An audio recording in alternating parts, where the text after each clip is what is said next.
Fala, meus queridos acompanhantes do futebol, tudo beleza? Antes do vídeo, eu queria pedir algumas coisas bem importantes para vocês. Se vocês acompanham o nosso conteúdo, nosso canal e gostam bastante, por favor, dê essa moral e se inscreva aqui em nosso canal, caso ainda não tenha feito isso. Ative também todas as notificações para não perder nenhuma novidade. E não menos importante, curte e comenta o vídeo para o YouTube entender que você quer receber esse tipo de conteúdo na sua notificação. Pode ter certeza que vai nos ajudar muito a continuar trazendo o conteúdo que vocês gostam bastante. Feito isso, vamos pro vídeo. Com a máscara, mas a Bibiana tá lá, tá? Protegida e trazendo as informações pra gente, tá? Porque daqui a pouco o Abel fala e a gente vai acompanhar, tá bom, Bibiana? Você já volta aí. Daqui a pouco a Bibiana volta. Zinho, deixa eu mostrar pra você uma tela mostrando então esse retrospecto recente de Flamengo e Palmeiras, tá? E já tem os gols do Galo, que tem 42 pontos, 7 a mais que o vice-líder Palmeiras. Então olha só nessa sequência de 9 jogos. São 5 vitórias do Flamengo, 4 empates e 1 vitória do Palmeiras. Esses os últimos 10 jogos. E nos últimos 9 são essas 5 vitórias e esses 4 empates. Ozinho, vamos lá. Você estava falando dessa questão de chamar responsabilidade, de protagonismo. Você sentiu que faltou esse posicionamento de quem no Palmeiras hoje? Olha, é melhor falar quem teve, né? Porque no jogo de hoje, essa partida de hoje é uma decepção total. Eu joguei nesses dois clubes, né? E nesse momento, para mim, é a grande rivalidade do futebol brasileiro. Você se prepara diferente para um jogo como esse. Não é um jogo comum. Esse jogo aí é jogo que a gente fala, né, Fábio Luciano? Emprega. Ou te detona também, se você vai mal. É jogo que todo mundo assiste. O Brasil todo fica ligado. E não vi a atitude do time do Palmeiras para uma decisão. Eu me decepcionei com o que eu vi do time do Palmeiras com o tempo treinando. Eu elogio esse elenco do Palmeiras, para mim é um dos melhores elencos do futebol brasileiro. E até em termos de equilíbrio, os 11 não é o melhor time do Brasil. Mas se você pegar os reservas para os titulares, eu não vejo uma diferença tão grande. O Scarpa estava no banco. Eu não vejo ele pior do que o Rafael Veiga. Se de repente ele jogar o Rafael Veiga ficar no banco, não tem uma diferença enorme nisso. Agora, você olha para o Flamengo, sai o Arrascaeta e entra o Vitinho, tem uma diferença enorme. O Arrascaeta é muito melhor que o Vitinho, só que o Vitinho está concentrado, está querendo, está aplicado e está com atitude. Aí entra no jogo e você não sente falta do Arrascaeta. Você sentiu falta do Arrascaeta? Eu não vi, eu não senti. O Vitinho entrou bem, cumprindo a função, determinado, aplicado, querendo ganhar o jogo. E eu não vi isso no time do Palmeiras. Aí o torcedor palmeirense fala, o Zinho, poxa, é um traidor, tá falando mal do Palmeiras. Eu estou falando o que eu enxerguei. E a rivalidade, ela tá nas mídias sociais, os torcedores. Quando eu elogio o Flamengo, o torcedor do Palmeiras fica chateado comigo. Quando eu elogio o Palmeiras, o torcedor do Flamengo fica chateado comigo. Tem que ficar chateado é com jogadores que não jogaram nada hoje. Tem que ficar chateado é com o time do Palmeiras, que não guerreou, que não brigou, que não lutou para ganhar do Flamengo, que jogava em casa e o Flamengo todo desfalcado. E praticamente deu adeus ao Campeonato Brasileiro. Sim, tem muita coisa para acontecer. Tem. Futebol muda tudo, muda muito rápido. Mas nesse momento, até pelas palavras da Bibiane, o Palmeiras está focado na Libertadores, mas para ganhar do Atlético vai ter que jogar mais. Muito mais do que jogou hoje. Ou que não jogou hoje. Então eu vi um Dudu buscando o jogo, querendo, se movimentando. Não fez um grande jogo, mas pelo menos chamando a responsabilidade. Agora o Rony sumiu. O Marcos Rocha sumiu. O Piquerez, que foi contratado, ainda não estreou para mim. O Danilo saiu machucado. Zé Rafael foi até expulso no final, desequilibrou. Se desequilibrou. Rafael Veiga não jogou o mesmo jogo que vinha jogando. Eu vou te interromper, Zinho, porque o Renato começou a falar. tá? O Renato começou a falar e eu vou passar já para o Léo e para o Fábio Luciano também avaliarem essa questão. Mas vamos ouvir o Renato antes. De desfalques, mas a gente fala, tá? Então a gente vai mostrar para vocês que o Flamengo fez isso aí com o Palmeiras sem precisar do Gabigol, sem precisar do Felipe Luiz, sem precisar do Rodrigo Caio, sem precisar do Diego, hein, Léo? E aí eu tô citando só os titulares, sem precisar do Bruno Henrique, porque perdendo a Arrascaeta. Pega essa lista de 8 aí, quem não é titular, René, Pires da Mota, Kennedy. No Flamengo ideal, os outros 5 são, cara. Então, se você quiser chamar de misto o time de hoje, considerando que é um 11 ideal, você pode chamar. Né? Dá pra chamar, né? E assim, tem o Arrascaeta nessa lista. A maior parte do tempo o Arrascaeta não jogou também. Aliás, é outro ponto, né? A gente tá falando do jogador que entrou pela 5ª vez titular entre Flamengo e Uruguai em 15 dias. Então, é quase um convite a acontecer essas coisas, né? Esse calendário maluco aí em que o jogador é o que menos apita. Você acaba estourando o jogador. E acho que o Arrascaeta foi o que mais sentiu. Né? É claro que tem o lado ruim do Flamengo perder esses jogadores todos. Esse é um ponto que talvez mereça atenção. Mas, Fábio, mesmo sem esses jogadores, o Flamengo de novo consegue vencer o Palmeiras. Aí o mérito é do Renato, é do elenco, onde que tá? Eu acho que, assim, o mérito passa pelo Renato, como a gente falou, com relação à confiança, ao trabalho, né, as colocações que ele faz para os atletas dentro do dia a dia, para que eles possam no jogo conseguir render, e passa também pelo entendimento do atleta, né? Então, assim, você passa, o Renato, a comissão passa a confiança, mas quem resolve dentro de campo são os jogadores. E aí o trabalho do dia a dia, a confiança realmente que os outros atletas, né, principalmente os titulares, passam para esses caras que estão entrando. Cara, o Rodinei estava pedalando. Isso, o Rodinei está pedalando. No final do jogo, o Rodinei estava pedalando. Assim, você pega o Rodinei, por exemplo, a gente sabe que é um jogador que tem algumas limitações, mas que se sente muito bem vestindo a camisa do Flamengo, né? Dentro desse ambiente, dentro desse grupo. Então, assim, o Flamengo é um Flamengo mais equilibrado hoje. O Flamengo, se ele vai brigar por competições diferentes, ele precisa ter um elenco. E ele era muito cobrado por isso. O Flamengo chegou a disputar, né, competições simultâneas, mas dependendo muito de 11 jogadores, como a gente falou. E hoje não. Hoje o Renato consegue abrir esse leque e tem jogadores que eram muito criticados. A zaga do Flamengo era muito criticada. Você não imaginava mais o Gustavo Henrique, o Bruno Viana jogando pelo Flamengo.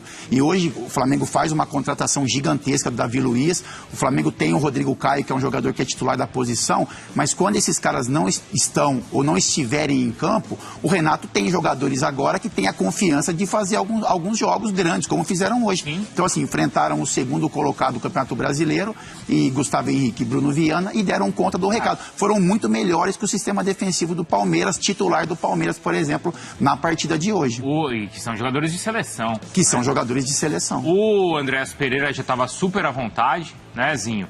E o Bruno Viana, ele não perdeu uma pro jogada. Rony. É isso. Não perdeu uma pro Rony, não foi, Zinho? Sim. Por isso, assim, a minha decepção com o Palmeiras, porque olhando para o que a gente tinha no time do Flamengo, por todas essas cobranças, o Fábio Luciano falou que esses jogadores sofreram, e muito sofreram, eu esperava uma imposição maior do Palmeiras. O Rony foi engolido pela dupla de zaga, o Wesley foi o jogador que foi mais objetivo no ataque, e assim mesmo o Abel tirou ele do jogo. Então é mérito do Flamengo, é mérito do Renato, a confiança que ele dá para os atletas, o bom jogo que o Flamengo fez, entendimento tático, né, entrega na partida, mas passa muito também por um momento ruim do Palmeiras, e que me chama a atenção porque vem decisão pela frente e vai precisar melhorar bastante. Sim, o Palmeiras enfrentou um jogo semelhante a esse, aquele contra o São Paulo, certo? E ali, você está falando agora de protagonismo e de entrar para decidir uma partida, ali o Palmeiras entrou para decidir. Sim. E com vários jogadores, com, sei lá, do Patrick de Paula ao Rafael Veiga. Por que não entra contra o Flamengo? Esse time tem medo do Flamengo, Zinho? Olha, medo não. Medo, não vou usar essa palavra, são profissionais, os caras estão há bastante tempo jogando, cascudos, né? Agora, pode ser o encaixe, não encaixa o estilo de jogo do Palmeiras, que é um jogo, não é conservador, mas ele é um jogo reativo, né? Ele prefere ser atacado para roubar essa bola e ter a velocidade, ter uma transição rápida ofensiva. Só que do mesmo jeito o Renato não deu esse espaço. A única vez que deu, saiu o gol do Wesley, né? na jogada individual dele, em cima do Willian e do Andrés, que chegou ali num sanduíche, ele se livra muito bem. Então, eu acho que o jogo do Palmeiras não encaixa no do Flamengo. O Flamengo entra, parece, né, que tem uma tranquilidade maior, joga mais leve, e o Palmeiras muito preso. Hoje me chamou a atenção essa intensidade para um jogo decisivo, um pouquinho mais de atitude me decepcionou. Eu queria ver no Palmeiras, coisa que eu vi contra o São Paulo. O Palmeiras repete os jogos que ele fez contra o São Paulo, ele briga pelos títulos. Mas se entrar como entrou hoje contra o Flamengo, não ganha, não vence, não conquista. Porque o próprio Gustavo Gomes, a Bibiana contou pra gente, que falou como faltou a atenção, Léo. O explica, mas não justifica. Até porque é o básico necessário. Agora, eu só queria rapidamente voltar ao Flamengo, que acho que tem um jogador que a gente destacou pouco e acho que ele merece destaque, é o William Arão. Por quê? Ele é meio patinho do Super Flamengo ali, ele sempre foi meio patinho feio. E ele vai pra defesa, vai bem. E aí vem o Renato, vê o William Arão mais de volta na posição dele no meio campo. E hoje, por exemplo, o Andrés é um jogador extremamente técnico e tal, mas ele não é agressivo na marcação. Você vê que ele chega atrasado ali em alguns momentos. Então, pra você sustentar a escalação que o Flamengo manteve hoje, não sei se sem o Arão você sustenta. Então, eu acho que é um jogador que cada vez mais merece crédito e acho que na hora de olhar para a história desse Flamengo e tudo que ganhou, a gente vai ter que falar muito dele, cara. Como ele segurou muito a barra do Diego também, né, Perfeito, Léo? perfeito. Ele é um jogador também que se sente muito bem com relação ao esquema do Flamengo, né? Então parece que ele conhece, o Arão é um jogador super inteligente, né? Um cara que tem uma leitura de jogo especial e parece que ele entende muito bem os mecanismos do Flamengo, né? Então as movimentações que são e serão feitas, então parece que ele está sempre antevendo alguma coisa e está sempre muito bem posicionado. Comete alguns pequenos erros, lógico, todo mundo comete, mas é um jogador que é um pilar de sustentação para o Flamengo, muita gente cobra isso, né? Muita gente fala, muitas vezes, poxa, de repente o Arão, né, ele vai perder um pouco de espaço com a chegada de grandes jogadores e ele não perde por isso. Eu acho que pela inteligência que ele tem dentro do jogo e pela consciência que ele tem desse padrão que o Flamengo exerce nas partidas, é um jogador super importante. É um pilar realmente do meio de campo do Flamengo. Mas ele já tem esse reconhecimento ou ainda não? Eu acho que ele tem. Deveria ter mais. Então, Bruno, é uma posição que o Flamengo é um time que ele vai sempre exaltar os jogadores do meio para frente, né?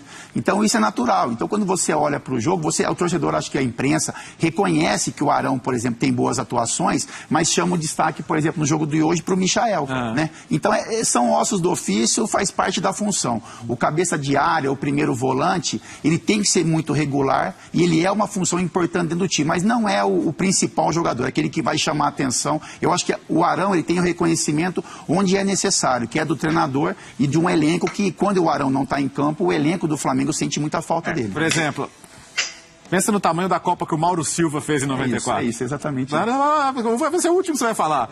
Lembra o tamanho da Copa do Mundo que ele fez? Bom, eu tenho um colega de meio campo dele ali. Deu uma... É isso. Eu sei bem como é isso, eu sei bem como é que é esse negócio. A moral é para quem faz o gol, é para os artilheiros. Mas tem os carregadores de piano, e o Arão é um deles. Passa treinador, entra treinador, sai treinador, e o Arão está de titular. É um cara inteligente, muito bom na bola aérea, defensivamente e ofensivamente, leitura de jogo, posicionamento, orientação para os companheiros. A gente tem que lembrar hoje, termina o jogo com 2 meninos nas laterais. Mateuzinho na lateral direita e o Ramonzinho. Molecada que subiu agora do Sub-20, porque o reserva imediato Felipe Luiz também tá se recuperando, que é o René. O Ramon é muito técnico, habilidoso. O forte dele não é a marcação. Eu acompanho muito esse jogador, porque ele foi formado no Nova Iguaçu Futebol Clube, né? Então ele vai para o Flamengo, é lapidado ali, sobe ao profissional. Ofensivamente, para mim ele é melhor que o René, mas tem deficiências defensivas e o Arão é fundamental para isso. A gente não viu o Ramon tomar uma bola nas costas, o Arão estava toda hora caindo para esse lado esquerdo para proteger o garoto. Então a gente tem uma leitura no jogo, de repente o torcedor, alguns companheiros não vão destacar esse volante, mas a galera lá do time, o dia a dia, todo mundo sabe da importância do Arão, da liderança dele dentro desse elenco. O Gerson foi embora, não teve um dia que a gente falou, poxa, o Gerson tá fazendo falta. Sim. Não é verdade? Não teve um jogo que o rubro-negro sentiu falta do Gerson. Ele gosta de ver o Gerson no Olympique Marseille, na seleção, mas assim, ele não sente falta. Olha como o meio-campo continua arrumado, Fábio, do Flamengo. Então, o Flamengo conseguiu arrumar peças para a função do Gerson que estão conseguindo entregar, né? Assim, o Gerson, a gente não pode deixar de exaltar o trabalho que o Gerson fez no Flamengo, né? Claro. Porque ele colocou o meio de campo, não só do Flamengo, mas do futebol brasileiro em um outro nível, pela forma que o MP... É uma coisa que o Palmeiras não conseguiu fazer. Mas o Flamengo tem tanta condição quanto o Atlético e quanto o Palmeiras, e aí é o ponto que a gente vai chegar. No que a Bibiana levantou, o Zinho já tocou, já passou de passagem por esse argumento e eu quero falar nisso. Fala, Léo. Por quê? O Palmeiras vai fazer ou 2 ou 3 jogos de Libertadores até o fim do ano. Isso. Tá? Nenhum de Copa do Brasil. Isso. O resto tudo é brasileiro. Então, sugerir que é tudo Libertadores pro que o Palmeiras tem de recurso, não cola pra mim, não deve colar pra ninguém. Faltam metade dos jogos do Campeonato Brasileiro pro Palmeiras. 7 pontos pro Atlético são muitos? Sim. O Flamengo pode passar se ganhar jogos a menos? Pode. Mas, na boa, eu acho que esse discurso não cola e nem pode colar. Como o discurso do Abel, e eu falei isso aqui na sexta, tá? Com o Eugênio e com o Marra aqui. O discurso de, o que você estava fazendo nessa semana, você estava preparando o São Paulo, também não cola. Ele se aproveitou daquela situação, porque o Palmeiras na liderança do campeonato ia ficar pensando só em um jogo contra o São Paulo? Imagina. E abrir mão de uma liderança do Campeonato Brasileiro? Não é, Fábio? Mas está difícil para o Palmeiras agora. Assim, são muitos jogos ainda pela frente, né? Eu acho que esse confronto com o Flamengo, além da pontuação, seria importante para motivação e confiança. Assim, Flamengo, você está aí atrás? É isso, continua, é isso, é exatamente isso. Fica aí atrás, né? A gente está vivo nessa briga, o Palmeiras vai continuar lutando pelos títulos que tem a disputar, e hoje o sinal foi diferente, foi ao contrário, né? Foi um sinal de que o Flamengo, mesmo com um time quase que reserva, está mais forte na briga pelo Campeonato Brasileiro do que talvez o Palmeiras. Então, sirva de alerta. Eu acho que tem tempo. Eu acho que o Palmeiras tem um time qualificado, é uma pontuação que ela é um pouco alta para o Atlético Mineiro, mas que pode ser tirada dentro da competição, mas que não pode ser... O Palmeiras não pode jogar dessa forma, né? Então, assim, tem o exemplo do São Paulo, que é um exemplo positivo, e tem um exemplo do Flamengo, que é um exemplo que deve ser muito lembrado do lado negativo. Eu concordo plenamente com o Zinho já falou isso, eu acho que umas 4, 5 vezes. Um time que quer ser campeão, ou que quer mostrar sua força, não pode ter esse tipo de intensidade. Essa é a palavra que o Zinho usou, né? O Palmeiras, a intensidade do Palmeiras foi de um time que não está afim, ou que não pode, de repente, brigar pelo título. Então, tem qualidade, tem peças importantes, o Palmeiras tem, mas a intensidade de jogo, ela foi deixada muito a desejar na frente ao Flamengo hoje. O Fábio, e ali dentro de campo, quem tem que mudar essa situação? Se percebe que o time está muito morno, está muito para baixo. Que tu sofreu um gol logo de cara e se assustou ou caiu em desatenção. É o técnico, o Abel hoje ficou sentado o tempo ficou inteiro. Mais calmo um pouco, né? Ele ficou mais observador ali. Eu acho que passa pelo Abel, mas também a gente, né, a gente sabe disso, eu acho que os jogadores fazem muito mais a diferença nesse aspecto. O Gustavo Gomes, por exemplo, ele coloca aqui na entrevista, como a Bibiana colocou, o Palmeiras se desconcentrou, o Palmeiras teve muitos erros, então, mas depois que acaba o jogo, não adianta mais, né? Serve para o próximo, mas não para aqueles pontos que eram importantes. Então, assim, as lideranças, você entender, porque os jogadores do Palmeiras conhecem aqueles jogadores que estão numa baixa intensidade, os que podem produzir mais, e aí dentro do campo você tem que cobrar isso deles, coisa que acontece no Flamengo, e aí eu quero exaltar um pouco mais o Arão por isso. O Arão, eu já vi em muitos jogos, na saída do intervalo, ele com o dedo na cara de jogador, porque ele acha que o cara não está com a mesma intensidade. Teve com o Diego. Imagina você colocar o dedo na cara do Diego, por exemplo. Agora, tem algum problema? Tem alguma rusga? Não. Ele coloca porque o Diego, ele estava achando que o Diego estava rendendo abaixo, ou as movimentações não estavam sendo corretas no intervalo. Então, dá tempo de você colocar o dedo na cara de um companheiro e cobrar para um segundo tempo inteiro. Depois que termina o jogo, isso vira somente explicação de derrota. Fala, Zinho, você queria falar? Completar? Não. Essa discussão foi com o Gustavo Henrique. Na saída do intervalo, né, o Gustavo Henrique com o Arão, mas teve aquela que ficou muito marcada do Diego com o Gabigol. Eles no túnel ali, indo para o vestiário, e o Diego cobrando do Gabigol.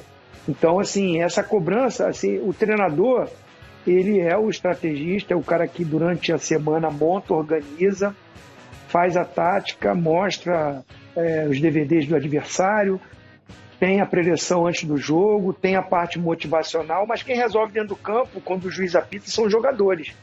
O Abel não entrou mais ali na beira do campo, ele tem como orientar também, está motivando, mas dentro de campo tem que ter as lideranças, tem os caras que tem que chamar a responsabilidade.